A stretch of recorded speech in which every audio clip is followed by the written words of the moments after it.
साथ ही live TV news में हूं आपके साथ पलक शर्मा। आइए रुक करते हैं इस खबर की ओर। राज्यसभा में कांग्रेस सांसद इमरान प्रतापगढ़ी ने अल्पसंख्यकों का पक्ष रखते हुए तथ्य आंकड़ों के साथ बीजेपी सरकार के झूठ का पर्दाफाश किया। कांग्रेस सांसद ने कहा, भाजपा सरकार जब से सत्ता में आई है तब से इन जमीनों को हड़पने की साजिश कर रही है। उन्होंने कहा, जिस बिल को मुसलमानों के हुकूक की हिफाजत करने वाला बिल बताया जा रहा है, उसी बिल को लोकसभा में पेश करने के लिए भाजपा सरकार के पास एक भी मुस्लिम सांसद नहीं है। जिस बिल को मुस्लिम महिलाओं को हक दिलाने के लिए पेश किया जा रहा है, उस पार्टी के पास ना ही राज्यसभा में, ना ही लोकसभा में और ना ही देश में किसी भी विधानसभा में एक भी मुस्लिम महिला सदस्य नहीं है। देखिए आप भी इस वीडियो में प्रतापगढ़ी का आक्रामक अंदाज। धन्यवाद सभापति महोदय। हम ही को कातिल कहेगी दुनिया, हमारा ही कत्लेआम होगा। हम ही कुएं खोदते फिरेंगे, हम ही पे पानी हराम होगा। सभापति महोदय, सन 1947 में दिल्ली की जामा मस्जिद की तारीखी सीढ़ियों पर खड़े होकर के भारत रत्न मौलाना अबुल कलाम आजाद साहब ने कहा था कि मुसलमानों कहां जा रहे हो, यह है तुम्हारा मुल्क, यहां तुम्हारे आबाओ अजदाद की कब्रें हैं। उस वक्त मौलाना आजाद की ये सदाएं सुन करके लोगों ने अपने सरों की गठरियां उतार करके रख दी थी।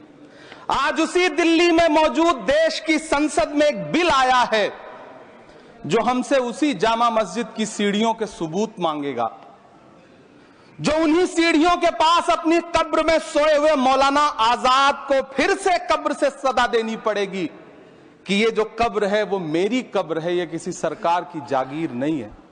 सभापति महोदय, मैं जहां खड़ा हूं इसी संसद भवन के सामने सड़क के उस पार अपनी कब्र में सोए हुए भारत के पूर्व राष्ट्रपति फखरुद्दीन अली अहमद की कब्र है। शायद अब उस कब्र से भी सदाएं आए कि ये कब्र मेरी कब्र है, ये सरकार की जागीर नहीं है। सभापति महोदय, मैं वक्फ कानूनों में किए जा रहे संविधान विरोधी बदलावों के खिलाफ बोलने के लिए खड़ा हुआ हूं। संविधान का आर्टिकल 14 हो, 29 हो, 30 हो, चीख चीख कर कहता है कि देश में सब बराबर के हकदार हैं। आर्टिकल 26 कहता है कि सबको अपने अपने मजहबी कामों के लिए मंदिर, मस्जिद, गिरजाघर, गुरुद्वारों का निर्माण करने का हक है और उसका रखरखाव का भी हक है।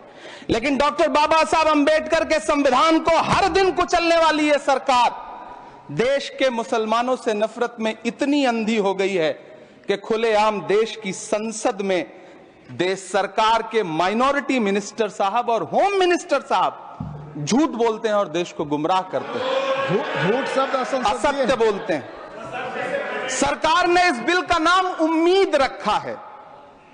मंत्री जी कल से इसे देश के मुसलमानों के लिए नई उम्मीद बता रहे हैं। नहीं मंत्री जी, न तो ये बिल मुसलमानों के लिए नई उम्मीद है और न ही उम्मीद की नई किरण।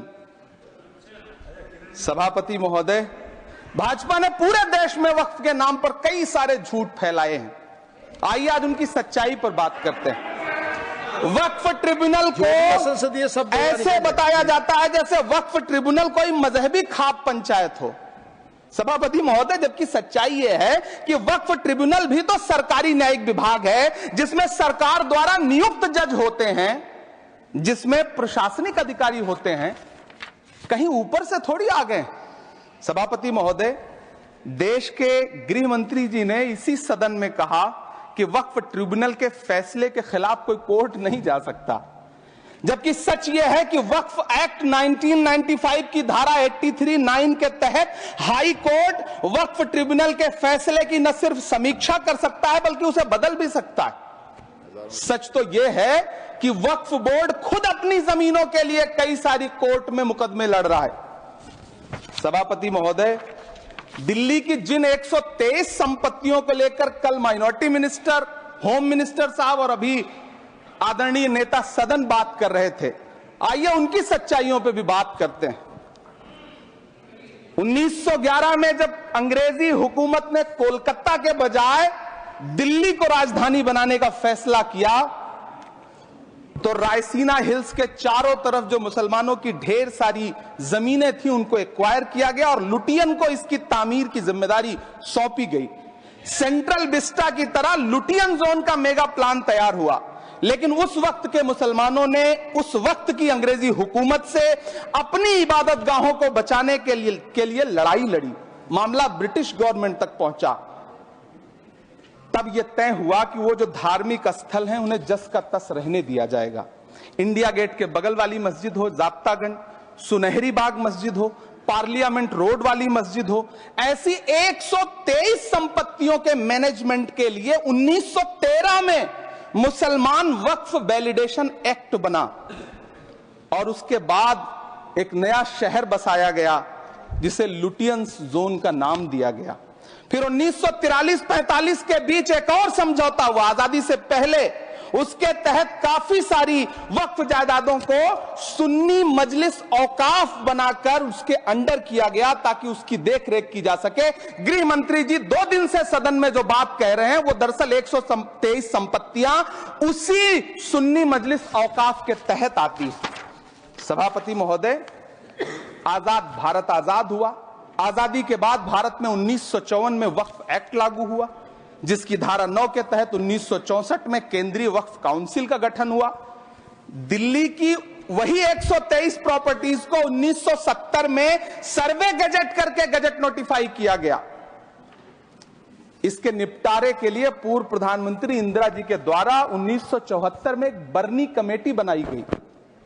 बर्नी कमेटी ने 1976 में इन 123 संपत्तियों को दिल्ली वक्फ बोर्ड की संपत्ति होने की रिपोर्ट सौंपी।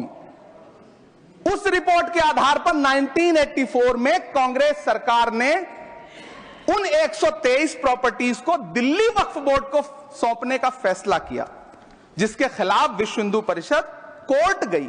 मामला 2011 तक पेंडिंग रहा। फिर 2011 में कोर्ट ने सरकार को आदेशित किया कि इसका निपटारा करो। तब 2013 में तत्कालीन यूपीए सरकार ने दिल्ली की उन्हीं 123 जायदादों को बर्नी कमेटी की सिफारिशों के मुताबिक वक्फ बोर्ड के हवाले किया। यही वो प्रॉपर्टीज हैं जिनके नाम से गृह मंत्री जी कल से कांग्रेस को कोस रहे हैं। फिर आई 2014 में भाजपा की सरकार, जो तब से इन जमीनों को हड़पने की साजिश कर रही है।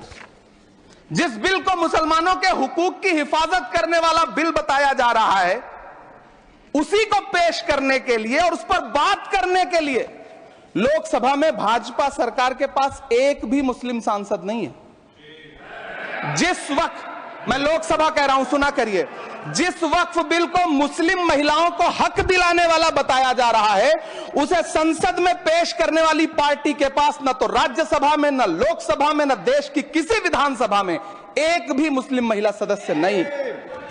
कल किरण रिजिजू जी कह रहे थे कि रेलवे की जमीनें देश की जमीनें हैं, डिफेंस की जमीनें देश की जमीनें हैं। हां मंत्री जी, हैं, बिल्कुल हैं। ये जो वक्फ की जमीनें हैं, ये हमारे पुरखों ने धार्मिक कामों के लिए डोनेट किया है। तो हम भी तो इसी देश के नागरिक हैं, हम भी तो इसी देश के बेटे हैं। तो वक्फ की जमीनें भी तो इसी देश की जमीनें हैं। उनको पराया क्यों बोलते हैं आप? सभापति महोदय, अशफाकुल्लाह खान जब फैजाबाद की जेल में फांसी के फंदे पर झूल रहे थे तो इसी देश की जमीन के लिए झूल रहे थे ना। सभापति महोदय, अंडमान की जेल में काला पानी की सजा काटकर अपनी जान देने वाले मौलाना फजले हक खैराबादी हो या शेर खान अफरीदी हो, वो भी तो इसी जमीन के लिए अपनी जान दे रहे थे ना। सभापति महोदय, पाकिस्तान के खिलाफ लड़ते हुए अपनी जान देने वाले महावीर चक्र विजेता ब्रिगेडियर उस्मान हो या पाकिस्तान के पैटर्न टैंक उड़ाने वाला परमवीर चक्र विजेता वीर अब्दुल हमीद हो, वो भी तो इसी जमीन के लिए अपनी जान दे रहा था ना। और मंत्री जी, मैं इस सदन में अलल ऐलान ये कहता हूं कि जब भी इस देश की जमीन को लहू की जरूरत होगी, आपसे 2 कदम आगे इमरान खड़ा मिलेगा। ये मैं आपसे यकीन दिलाते हुए कह रहा हूं। सभापति महोदय, मैं सरकार से कहना चाहता हूं, हमसे हमारी इबादत गाहें तो मत छीनिए ना, हमारे घरों पे बुलडोजर तो मत चलाइए ना, हमारी कब्रों में तो हमें सुकून से सोने दीजिए ना। सभापति महोदय, माइनॉरिटी मिनिस्ट्री का बजट कट करके मुस्लिम बच्चों की स्कॉलरशिप बंद करके अब सरकार कह रही है कि हम वक्फ की आमदनी से गरीब मुसलमानों का भला करेंगे। इस खबर में बस इतना ही। देखते हैं सच का साथी लाइव टीवी न्यूज।